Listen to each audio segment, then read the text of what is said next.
Welcome to the IT on board interview during the meeting in Austria. So we have here Fred. Please introduce yourself with name and what do you do exactly? My name is Fred Van Dijk.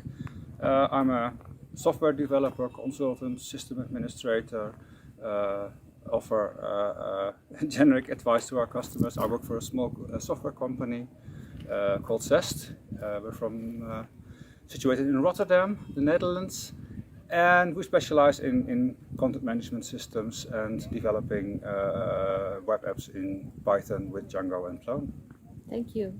And why are you interested in the topics of IT on board? Because I've always been interested in education. So a small story, I started a computer club at my secondary school when I was 16. And since then I've always been hooked on teaching people how to use software, how to use cameras, how to use things. And of course, when I started working at a software company, we had new colleagues, we had to explain them. I've also done trainings, in company trainings for our customers, explaining how to use the CMS. But also, most important is we have this, give somebody 5 fish and they have food for a day or for a few days. Teach people how to use the software really also on a development level. And they will do the boring things themselves and they will invite you to do the difficult, smart things. And that's what we love to do in a software company. So for me, training and explaining things to people is essential.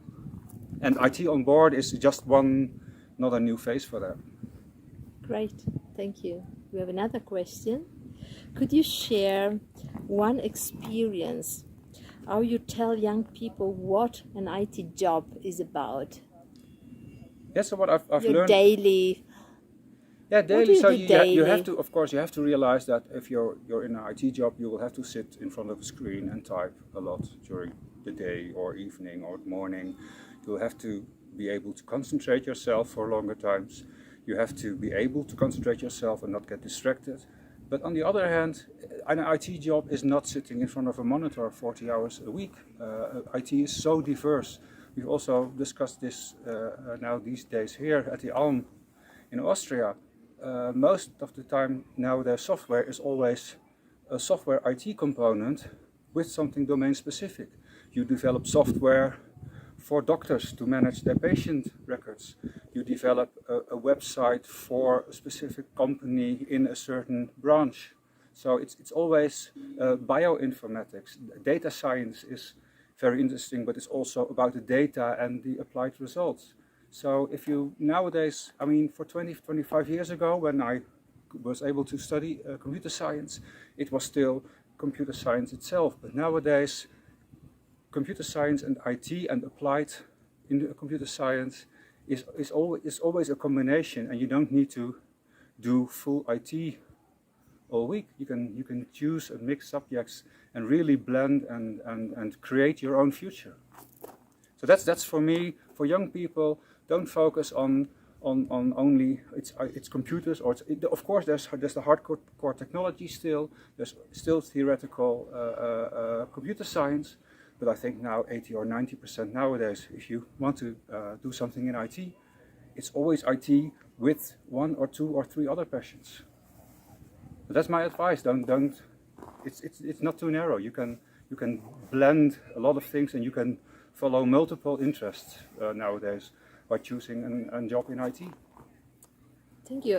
In addition to that, maybe you are able to give some hints. One wish, what would you improve for onboarding IT people in companies or communities? Yeah, well, it depends, of course, on the kind of company. I've always worked for smaller companies, and then it's very important that the whole company, everybody is involved in helping a new colleague to learn on the job and show them different things. What you then often see in smaller but also larger companies is that the people who are more passionate about education then get this role kind of shoved to them, like, oh, you're the guy who is good at explaining stuff. You can train the new colleague, you can train the new colleague, you can train the new colleague, but that's not what training is about. It's also for a colleague to learn. And one thing is, I think, very important also, when you try to teach something to somebody else, you learn yourself.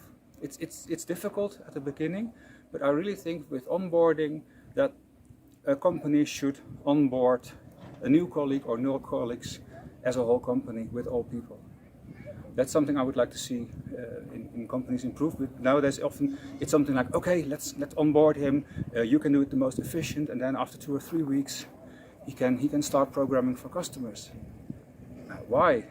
Build it up slowly and do it as a company project. That's something I've seen multiple times in the past. That's something that I'm passionate about. Share the onboarding.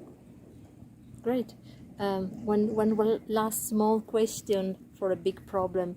Do you know how we can improve onboarding for female people? Is there another recipe for that you have in mind, for example? Yeah, it's something that we've discussed here these 2 days in Austria together. So one thing I did a bit of research myself, and there's already a lot of research been done the last 10-20 years, and something that really rang a bell with me, because I also experienced that, even though I'm male, is that I was always curious. Okay, you develop something, you build something, but why? Why are you doing this for a customer? Does it help the customer? And then the customer, does it help in general things? Why are you doing stuff? And what I've read is that in general, women are more passionate about, of course it's a generalization, we have to watch out, it's always a generalization, but women are seemingly more interested in improving the world, or whatever they do in a job, to do something good for the world. And whatever they do, they want to know that as the background. And I must say that rings a bell, because for me as a male, my first 10 or 15 years in IT was all about technology. This is cool, we can do more stuff. And now that I'm a bit older, so somewhere between 40 and 50, it's like, yeah, I know all the skills, I have all the technology, but does it do something good for the world? I think that would be, I think then if we're still talking about IT being a more male-dominated profession, we should be more clear about that. It's not longer the new, blooming, small profession. IT is everywhere, and whatever you do in IT will influence your company, will influence other people, and will have an influence on the world. And also with IT we can do a lot of good things.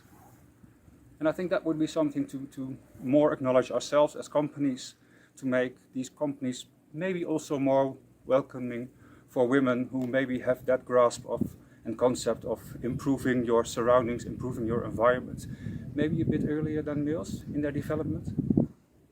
Maybe. Maybe. Thank you, Fred, for your time. Thank you very much for coming. Thank you very much. Thank you to be with us. It was a pleasure. Thank you.